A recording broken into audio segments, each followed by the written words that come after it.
وسهلا بكل الذين ينضموا للاستماع إلى راديو بلدي أول راديو عربي أمريكي ويعنى بقضايا العرب في المهجر.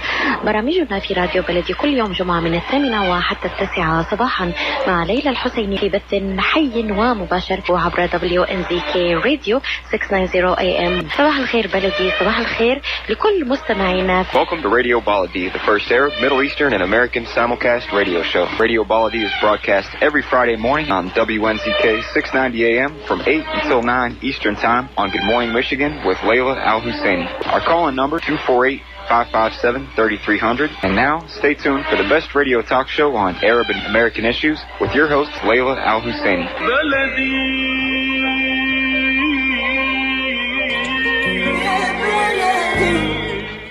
Good morning. It's Friday, April 12, 2020, and I'm Ray Hanania, special U.S. correspondent for the Arab News newspaper, and you're listening to the Arab Street Radio and podcast broadcast from Detroit, Michigan through 690 AM WNZK Radio. I hope everyone is healthy and surviving the coronavirus COVID-19 pandemic, and then on top of that, the protests that in many cases turned into riots and arson and looting. And I guess it depends where you live, because there were some areas where the protests were pretty effective and they made a good point and, you know, they were good. And then there were some places where the protests were just a front for a lot of looting and destruction.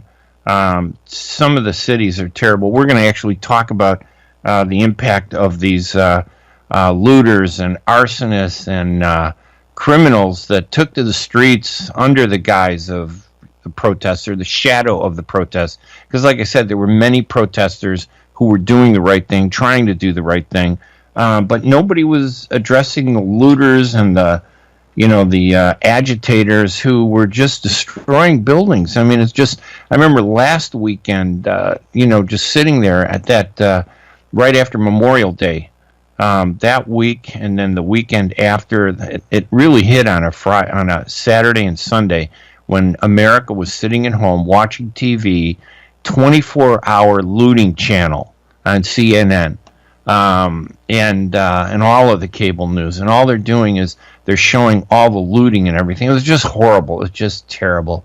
Anyway, the Arab Street Radio podcast is part of the U.S. Arab Radio Network, hosted by Layla Al-Husseini, in an effort to energize and empower Arab Americans to stand up for their rights. For more information, you go to my website at hanania.com.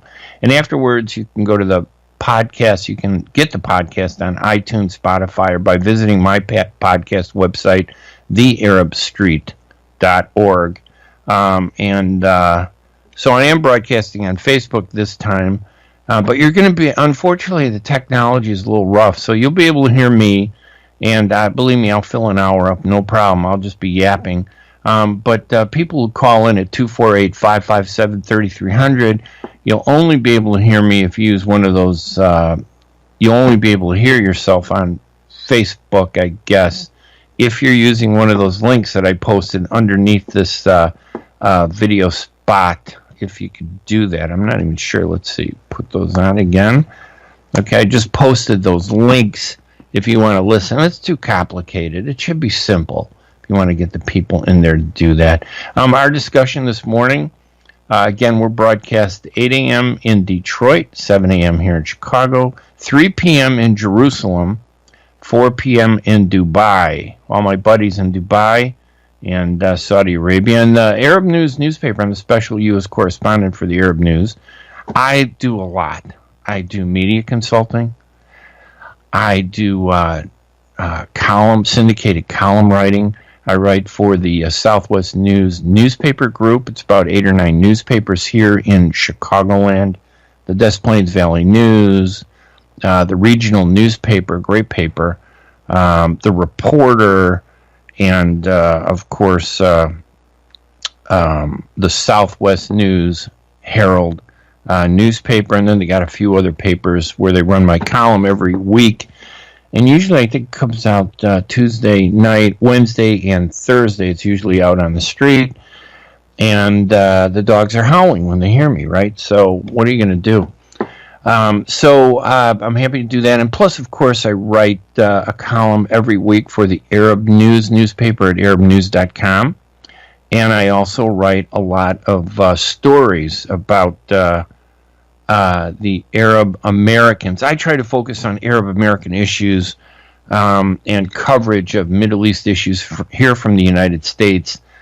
So this week I did a number of stories. One was that focused on Arab American store owners who were the collateral damage in the George Floyd riots that swept across America beginning May 25th.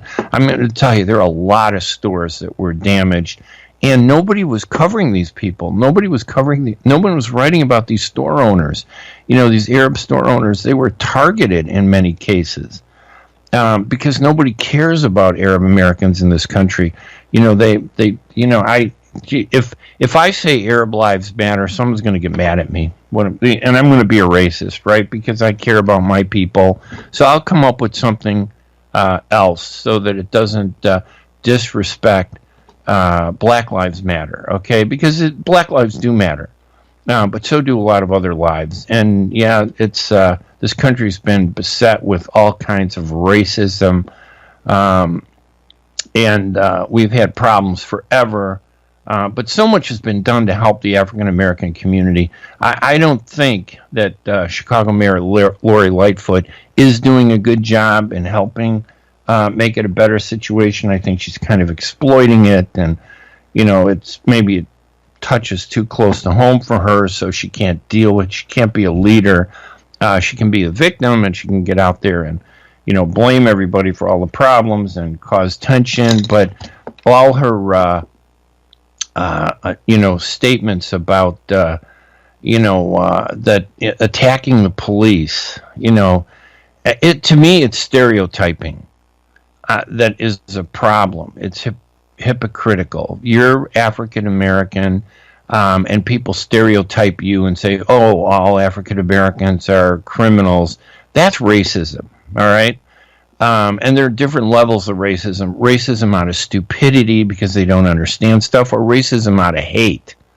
That's common sense. We know that. There are people out there that are racist just because they don't get it. And then there are people that are racist because they hate black people. Yeah, those people are a problem.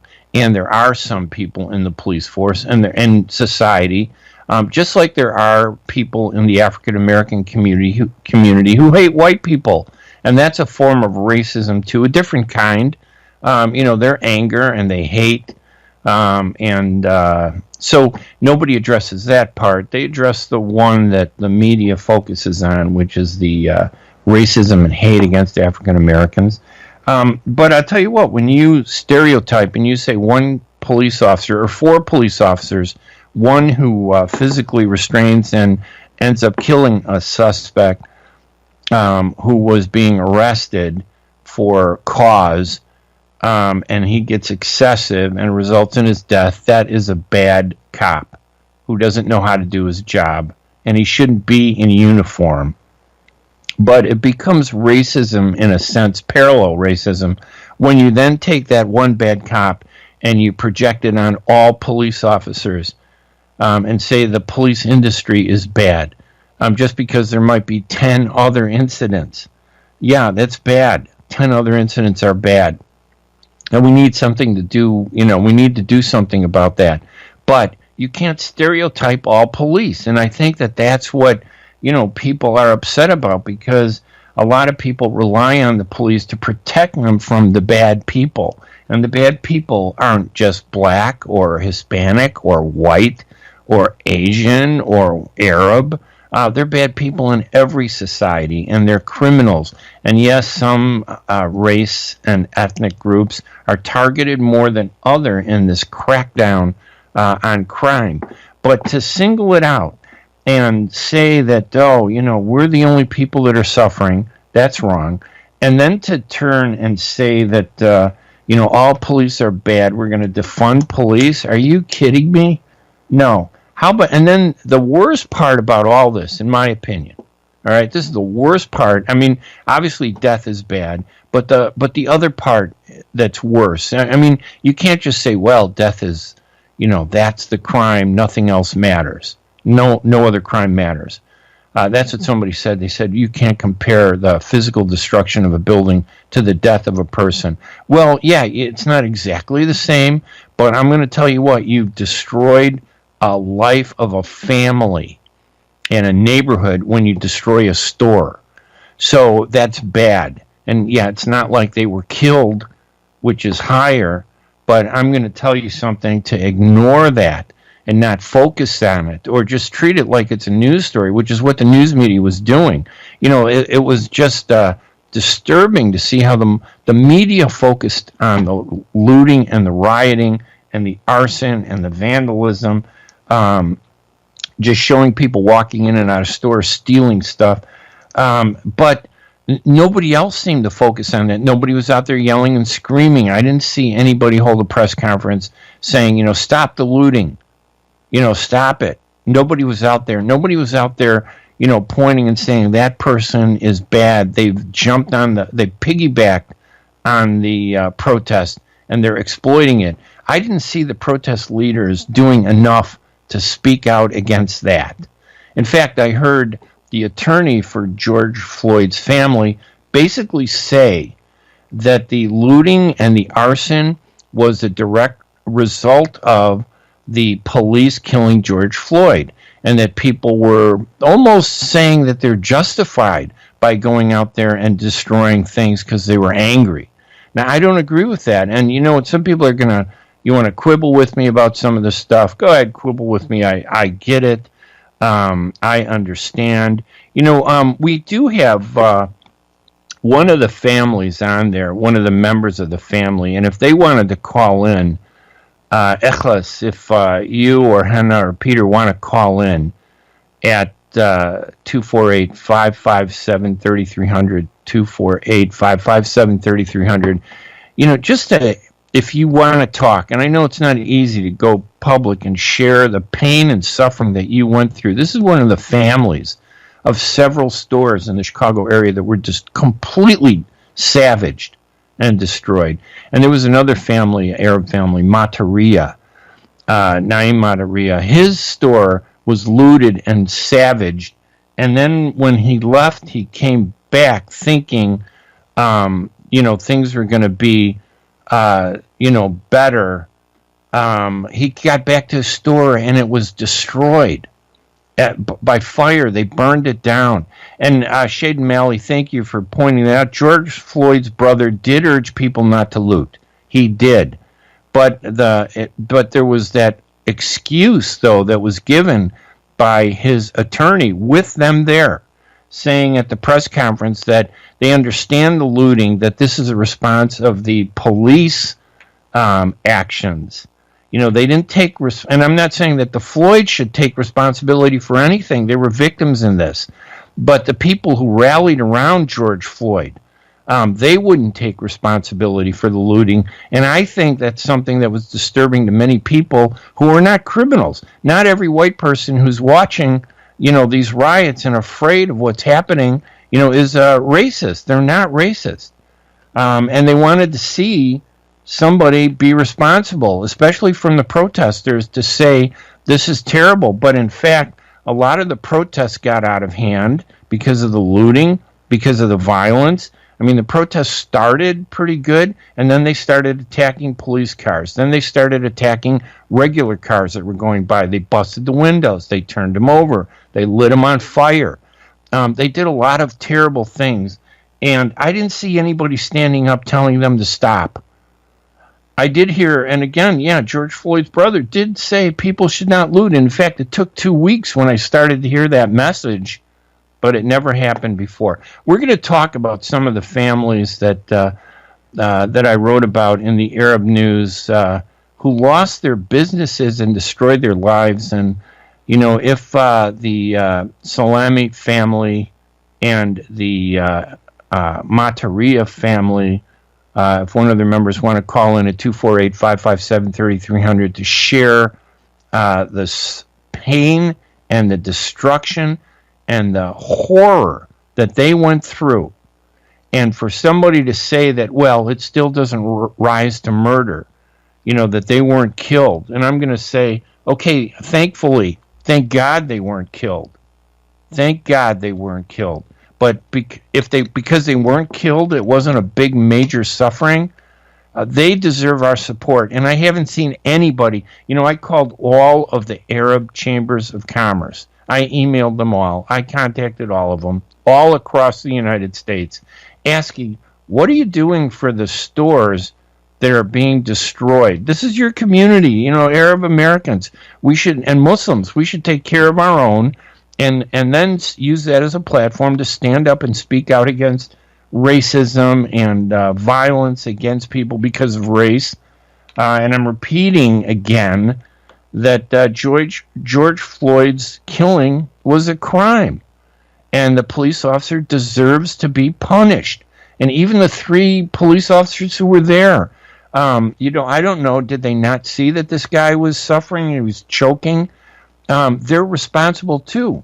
But I'm also saying that a lot of the people around the protests, a lot of the organizers, they didn't do enough to stop the looting. And I think in a way they thought, and I believe this, I can't prove it, but I think that some of them looked and said the looting is what's going to get them the attention that they want. Without the looting, it wasn't as big of a story. It was just a protest. And the media, I'm telling you, the news media is worse. Yeah, I was in that profession for a long time. We feed on destruction. The news media feeds on destruction. And we thrive. The news media thrives on it. If it bleeds, it leads. And if you're happy, it gets buried in the paper. There has to be a cute little saying, the opposite of it bleeds, it leads, about if it's happy, it's sappy. But they don't have one because they don't care about the happy stories. They care about the tragedy. And the news media profited from this because their advertising went up. And their profits went up. Their viewership went up. So for the media, for the wrong reasons, a dying news media finds relief and redemption in the destruction of society. It's just terrible. I'm Ray Hanania. You are listening to the Arab Street Radio here at WNZK AM 690 Radio. We will podcast this later. We're broadcasting live from Detroit. I'm on Facebook. You're able to hear me on Facebook, but unfortunately you won't be able to hear the callers on Facebook. You will have to use one of those links that I posted, arabradio.us/live or radio.net/s/USA Arab Radio. Those links are right at the top under the Facebook broadcast. You'll be able to listen and hear any callers at 248-557-3300. We're going to take a quick break here at the Arab Street Radio. When we come back, we'll continue this discussion. We'll see if we can take some calls. Again, I'm Ray Hanania. 248-557-3300 is our phone number, 248-557-3300 here on U.S. Arab Radio Network. We're going to be right back right after these messages. Life is a nonprofit charity that's provided humanitarian aid and development to people and communities for over 25 years, regardless of race, color, religion, or cultural background. When disaster occurs here or around the world, Life for Relief and Development rushes in to provide food, medical aid, and shelter to those in need. Please help improve these efforts. Make your tax-deductible donation to Life now at lifeusa.org or call 248-424-7493. مرحبا سعيد. أهلا علا. ليش هالمقابلة الفاترة هاي؟ بيقول المثل لاقيني ولا تغديني. يمه زعلتي، شنو رأيك إذا لقيتك وأيضا غديتك بأحسن مطاعم ميشيغان، مطعم أشتاه؟ والله فكرة، أفضل الأطباق والمقبلات العربية والعراقية وأحلى ملقا. ولا تنسين اللحوم الطازجة مباشرة من ملحمة أشتار لزباين أشتار. وملحمة أشتار توفر اختيارات متنوعة من كافة أنواع اللحوم وبأسعار متميزة وجودة أيضا مميزة. ملحمة أشتار تقع على 36865 راين رود في مدينة ستيرلينغ هايت. وأكيد أحلى لمة وأطيب لقمة في مطعم عشتار اللي عنوانه 3625 15 مايل رود في مدينة ستيرلينغ هايت. هاتف 586-698-2585 586-698-2585. يلا علا يلا عشتار للجودة وكرم الضيافة عنوان مطعم عشتار.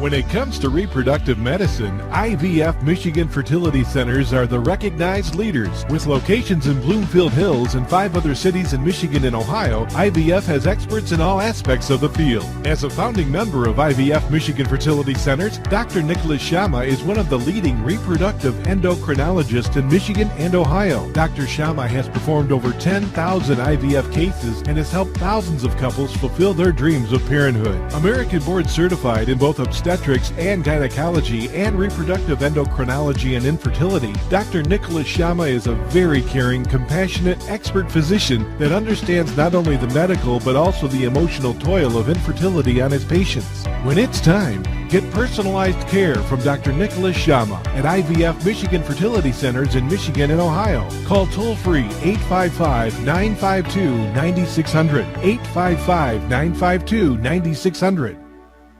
And welcome back to the Arab Street Radio and Podcast. I'm Ray Hanania. We're broadcasting from Detroit Radio in Michigan through 690 AM WNZK Radio. And they got a big network. They're all over the place in the greater Detroit area, Michigan, Windsor, Canada, Ohio. I think they even have a station now that's broadcasting in Washington, D.C. And, of course, I'm in Chicago. We don't actually have a radio station in Chicago. But you can listen to us live by going to the links that I sent out. So you can listen at arabradio.us/live, I think is the big one. Or you can call us at 248-557-3300, 248-557-3300. We're broadcasting on Facebook. It's an experiment. Excuse me, it's probably not working perfectly. You can hear me, but you won't be able to hear the callers, unfortunately. So I'm doing less calling. But I want to tell you the story about these Arab stores that were destroyed. They burned, the protesters and rioters and looters and arsonists. They burned vehicles. They smashed windows. They defaced buildings. We watched it on TV. It was like continuous. Now, yeah, that's not the loss of life. But don't tell me that that isn't as important. Yeah, you could take someone's life, and that's horrible. But you can also take someone's life by destroying their lives and by destroying everything that they built over 30, 40 years. And I interviewed Ikhlas Salami, who is the mother whose husband, Peter, set up the business back in the 1980s in Chicago. And one day in the middle of these protests, they turned violent and nobody did anything. Looters walking in and out. They showed pictures of the looters coming in and out of their store, stealing stuff. And I'm thinking, these people are, some of these looters are crazy because they're walking out from other stores. You see them walking around with toilet paper. You know, and I'm thinking if I was crazy enough to be a looter, I wouldn't be stealing the toilet paper. But that's what they were taking. It was like a comedy, because a tragic comedy, because they were just taking whatever they could get. It wasn't like that, oh, they were looting because we need food. We're looting because, you know, I'm going to starve to death and I have to steal. And I think, okay, I can get that, but I'll bet you any amount of money, because I know this family, Salome and the Mataria family, that anytime the community needed something around their store, at the community where their stores were at, they provided food to the neighbors. They provided support and money. They provided jobs. They helped. They were providing an essential service. And, you know, 90% of the people who were involved with, in the community there, 90% of them were not involved with the looting or the arson or the destruction. 90% of the people in the community were doing the right thing, and they're helping these store owners who've been destroyed. And they're just one aspect of the people who've been victimized. But there were these looters. It was so destructive. And the family, the Salome family, for example, the husband set up the business, back in the 1980s. And when he passed away, Peter Salome, he turned the business over to his wife, Ikhlas, and to his sons, Steve and John. And they worked hard every morning. I can tell you, I know exactly. I met these people probably a long time ago. But I can tell you, they got up every morning, early in the morning. They went to the store. They ran the business. They treated African Americans and Hispanics and white people, all the people in their neighborhood, with complete respect. They did that. They never had any problems with the community where they worked. They got along with them very well. And yet, when the time came to take advantage and destroy their business, nobody stood up. Nobody stopped them. The worst part is nobody told their story. Nobody in the media. They were just backdrop for CNN profiting off of this by showing, oh, wow, look at the looters breaking into a store. They're breaking into a life, a family's life. Store was at 4156 West Division Street in Chicago. Pete and Jack's Liquor and Grocery. They destroyed all their hard work. And it was terrible. Then the second store, there was another one I had to struggle to find and connect with these people because I'm telling you, nobody cared. They were oblivious. Society was oblivious to the victims of the looting, and they still don't care. People say, oh, looting's not the same as killing.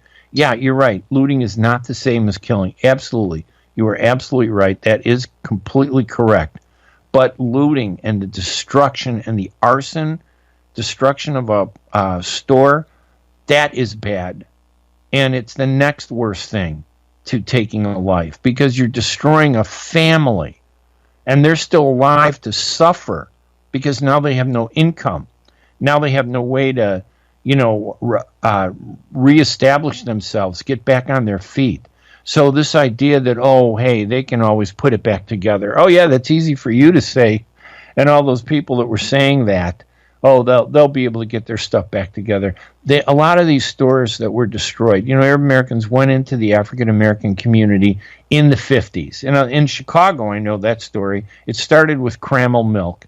Cramel Milk couldn't find anybody to sell food in the African American and inner cities, I should say, not just African American, but in the poorer urban areas of Chicago.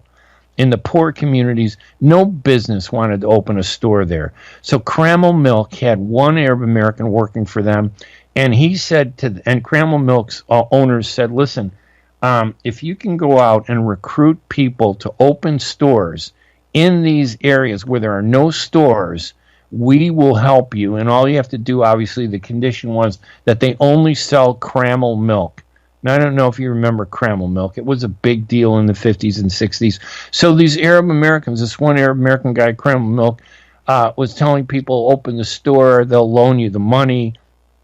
They need to sell food products in these communities. The big stores like A&P and Dominic's, and I don't know if Jewel was around back then, but they wouldn't open stores because they didn't want to be there. They saw it as being criminally frightening. They stereotyped whole communities. So these big stores, they'd put bars on their windows. So these Arabs would go into these stores and they would open in their communities, and they'd open their stores and they would provide a needed service that no one else wanted to do. And they got along. And what's interesting about Arabs is, that they couldn't open the stores in the white community because I'm not saying every white person is racist, but there are a lot of white people that think I'm black. That I'm dark skinned, right? So I'm just another version of a black person. So a lot of Arab stores had trouble. They would try to open up stores in white suburban areas, and the councils in those suburban areas would vote to deny them business licenses just like they vote to deny them the opening of mosques today in many suburbs. They were doing it to stores, Arab stores. So the only place a lot of these Arab businesses could open would be in the hardest, most economically tough areas of poor communities. And a lot of times those poor communities were minority, African American, Asian, Hispanic, even white, poor white areas. They would go in there and they'd open these stores. And were some of the store owners jerks? Yeah, there were some. But there were a lot of them who were close to the community, who donated, supported to the community, hired people. I'm going to say that in any situation, 10% of the people are jerks and they're terrible, but 90% of them are good. And these two families that I interviewed, the Salami family and the Madaria family, they're good people. They were good people who were punished for something they had nothing to do with. Their lives were destroyed. And I do, Hassan Nijam with the Arab American Chamber of Commerce in Chicago. Nijam was the only chamber in the whole country, Arab chamber, who was concerned about these Arab businesses and who's doing something to help these Arab businesses. He's actually doing something to help them. That's what he's doing. But all the other Arab chambers, I call them all. You know, they always call them to say, hey, can you buy a big ad for $5,000 for our dinner? Yeah, okay, so we buy ads and we support them any way we can. But when I call them and say, hey, what's happening in your community? You're the Arab Chamber of Commerce. You represent Arab businesses. What's happening to the businesses? None of them knew what was going on. None of them had any idea, as if they weren't even looking at the chambers. Los Angeles, San Francisco, Houston. I called all over, Orlando, Florida, all these areas, New York, New Jersey, these big areas where there are big Arab American populations. Detroit. Now, Detroit, the one area probably where Arab American businesses had no problems, and maybe we should look at that sometime. There weren't as many problems. Osama Siblani, who I emailed back and forth with, who is the publisher of the Arab American News in Detroit, said that there were no problems with Arab American businesses being destroyed, and I think that's phenomenal. All right, we got to take another break here. I'm a little late here. I'm Ray Hanania, special U.S. correspondent for the Arab News newspaper. Their website is arabnews.com, and this is the Arab Street Radio and podcast broadcast from Detroit, Michigan through 690 AM WNZK through the U.S. Arab Radio Network, hosted by Layla Al-Husseini. I'm Ray Hanania, our number 248-557-3300. We will take a break, and when we come back, we'll continue this discussion, and then I'll open the line to take some phone calls at 248-557-3300. We'll be right back right after these messages. Are you going to start a restaurant or a grocery store soon? Do you need floor plans and designs? Call Naji Abood at 734-744-9796.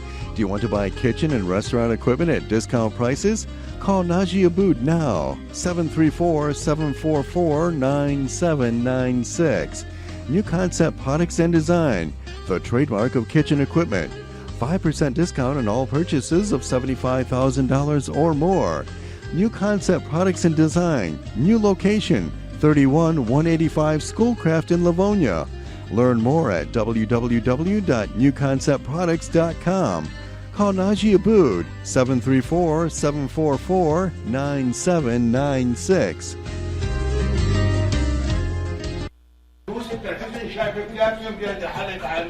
إلي ساعة عم بستناك مشان نروح نتغدى بالشام. الشام؟ إيه بالشام ومو بالشام. شلون صارت هي؟ بدل ما نروح نتغدى بالشام إيه جابوا لنا الأكلات الشامية الطيبة لعنا لهم. وشلون بقى؟ هذا مطعم دماس عم يعمل كل الأكلات الشامية الطيبة هو. وطيبة؟ طيبة كتير. شرفوا نتغدى سوا بمطعم دماس.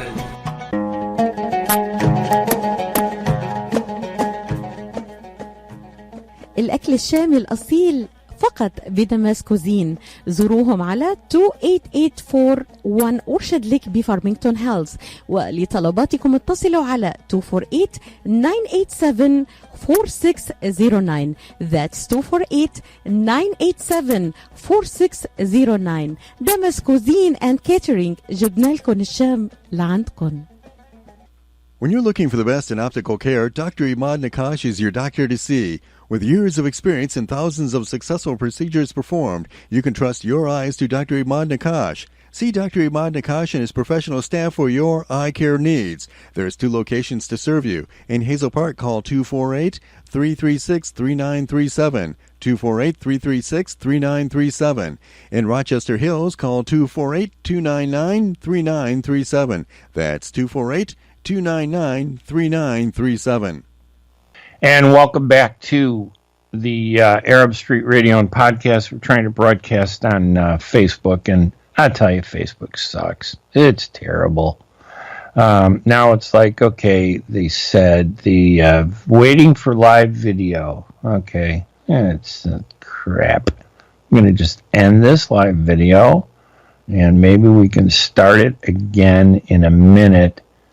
We just want to save or delete. Oh, God, this technology. Technology was not the what they promised us. It's just terrible. It's absolutely not what they promised at all. It's completely horrible. So it doesn't do what it's supposed to do.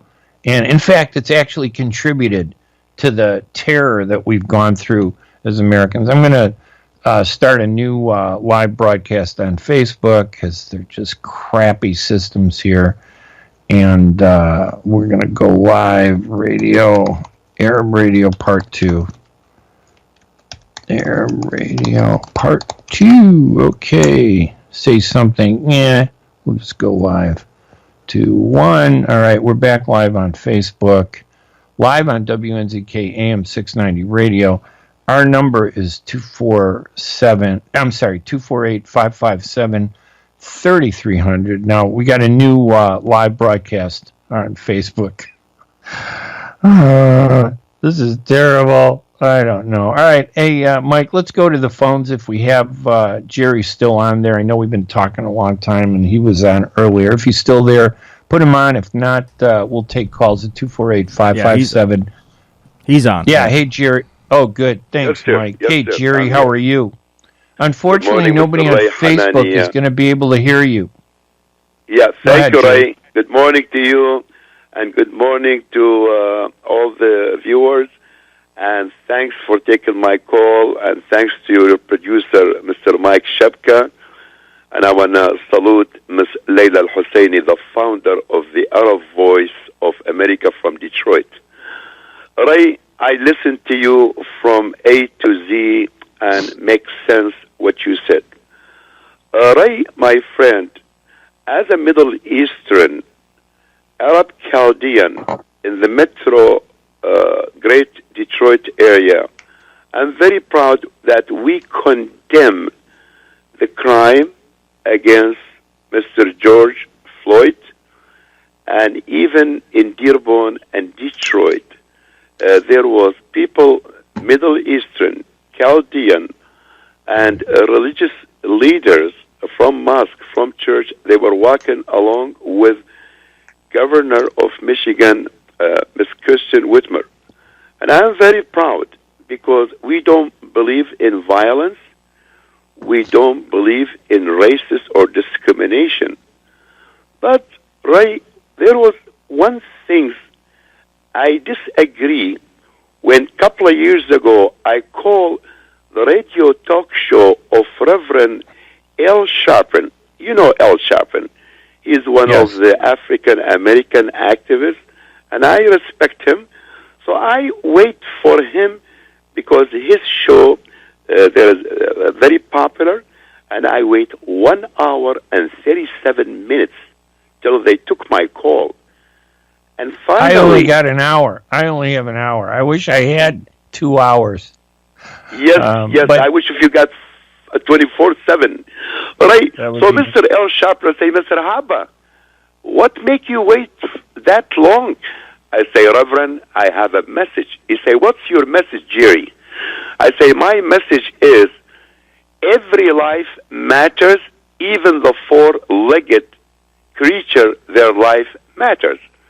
Right. I'm sorry, I disagree Every life does with matter, the sign Jerry, say you're right. Black Life Matters, because when you say Black Life Matters, Ray, it's kind of racist. I don't like that title.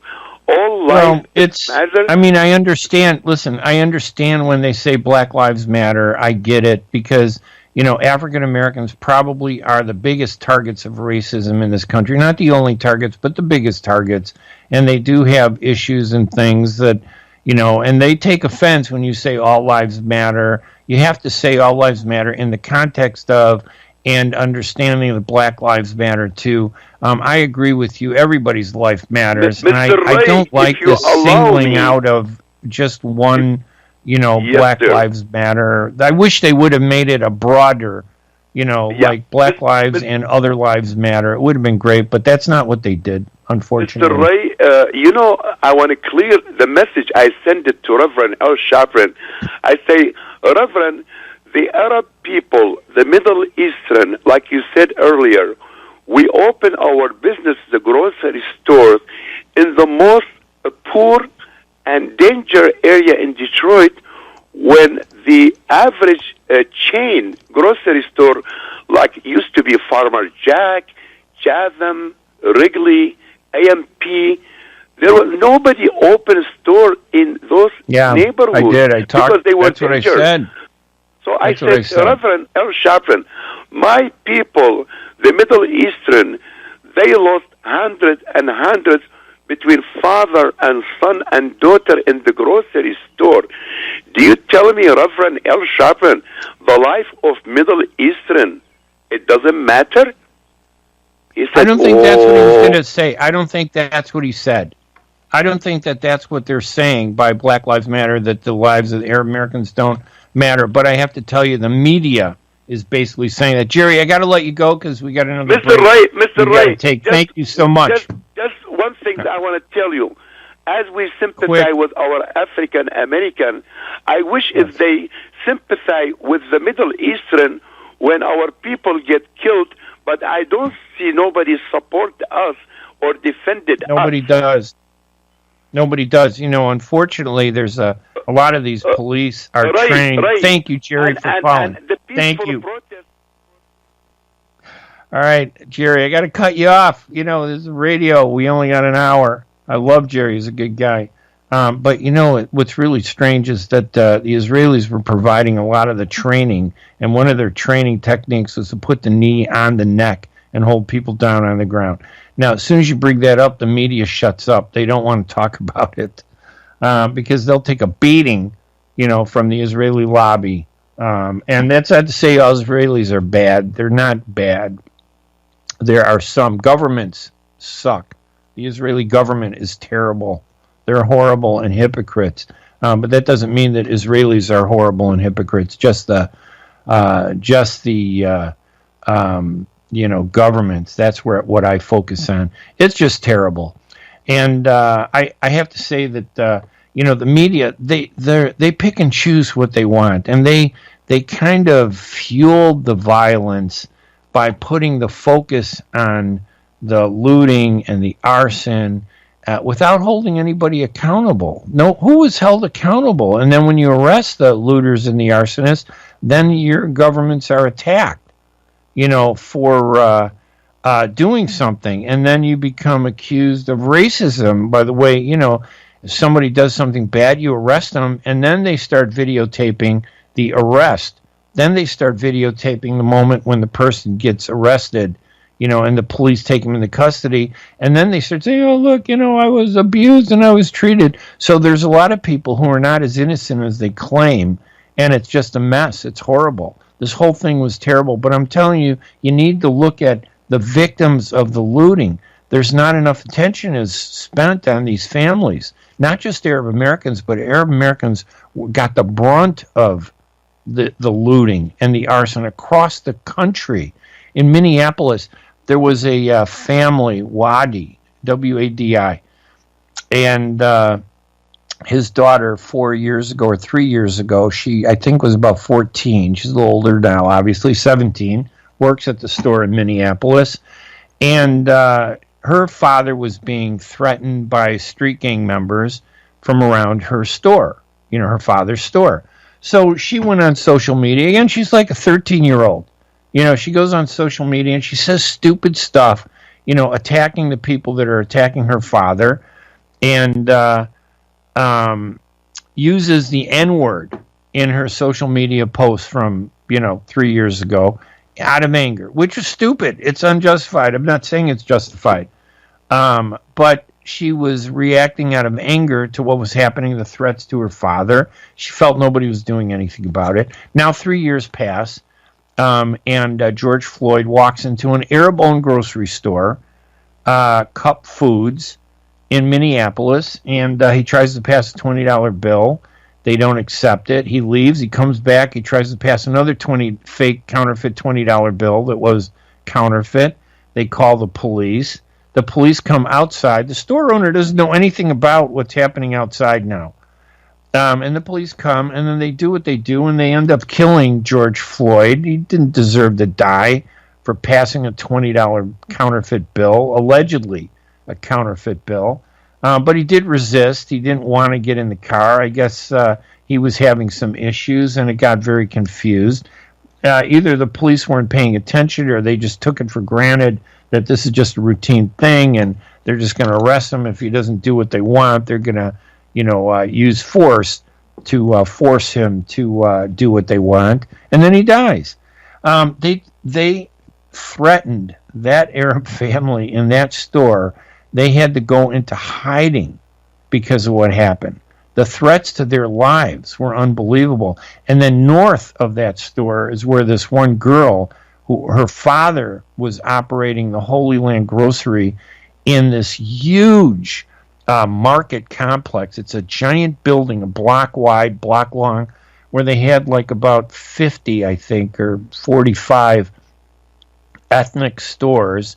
And his was one of the largest in this complex. It's like an enclosed building, like the Merchandise Mart here in Chicago, and his store was in it. And someone looked back at his daughter's social media post and found the N-word. She used it one time, said some terrible things about the people that were threatening her father, brought it out, and there wasn't even a discussion. The company that owned the market building that was leasing the space to the store terminated the lease instantly, and they became the targets of threats, death threats. So I get this, that someone died, but now suddenly you respond with death threats. The death is only bad when you're the victim, but you can then make death threats and looting and arson and destruction. It was terrible. Listen, we got to take another break here at the Arab Street Radio and Podcast, broadcast on 690 AM WNZK Radio.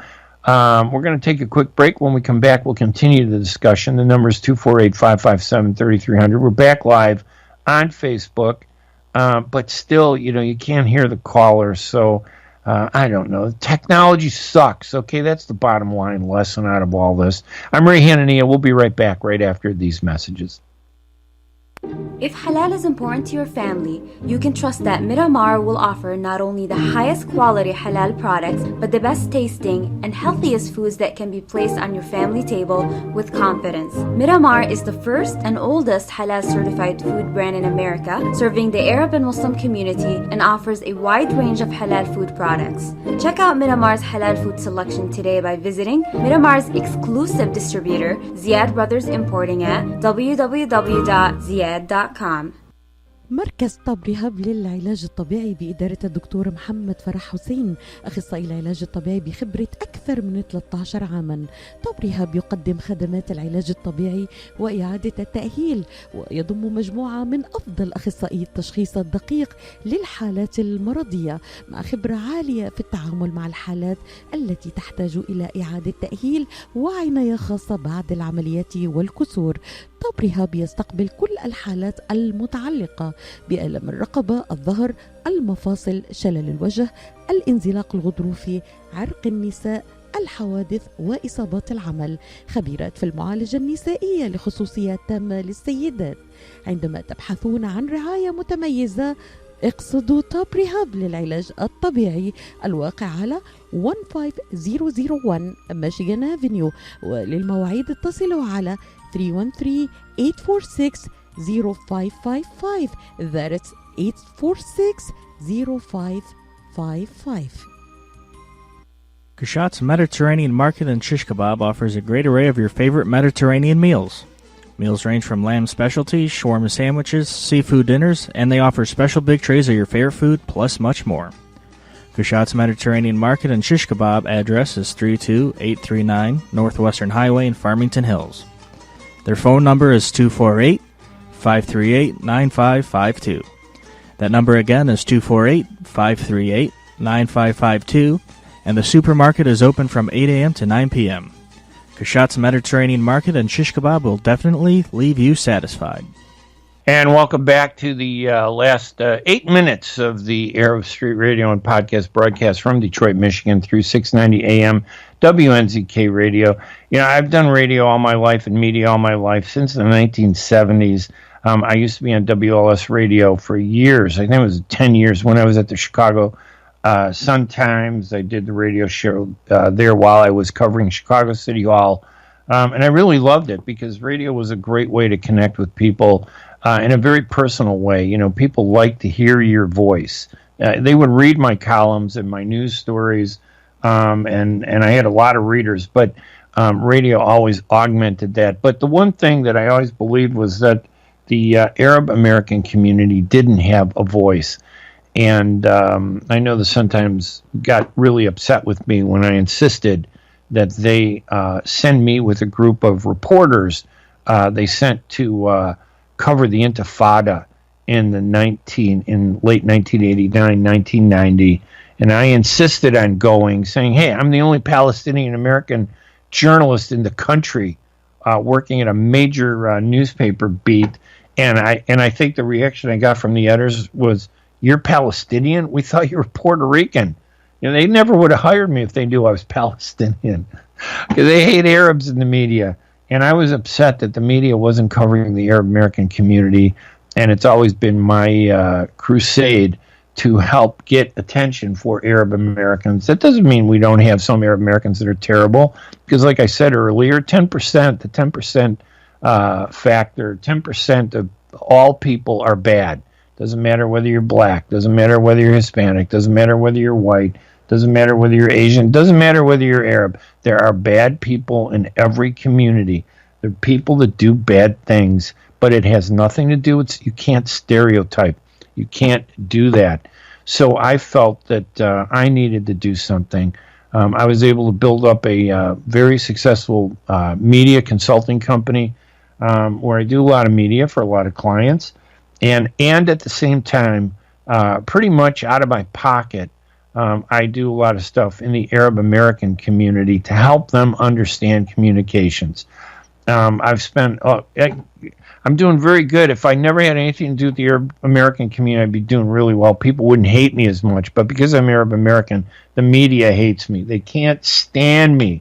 But I don't really care because I learned from one of my editors, one thing I did learn was that these people that hate you reflect the base of popularity that's out there, because the one person that hates you is offset by the 100 that love you and follow you. But the people that love you don't want to get involved in the conflict, so they're quiet. It's the haters that are crazy, and they will just come out and hate you. So it's no big deal. I mean, I really don't care.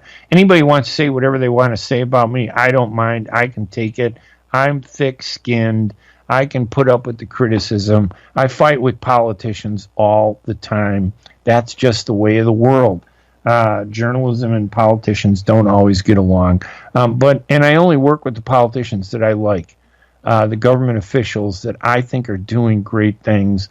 And I've been, offered jobs with a lot of government officials that I've turned down because I didn't think that they were doing what they needed to do.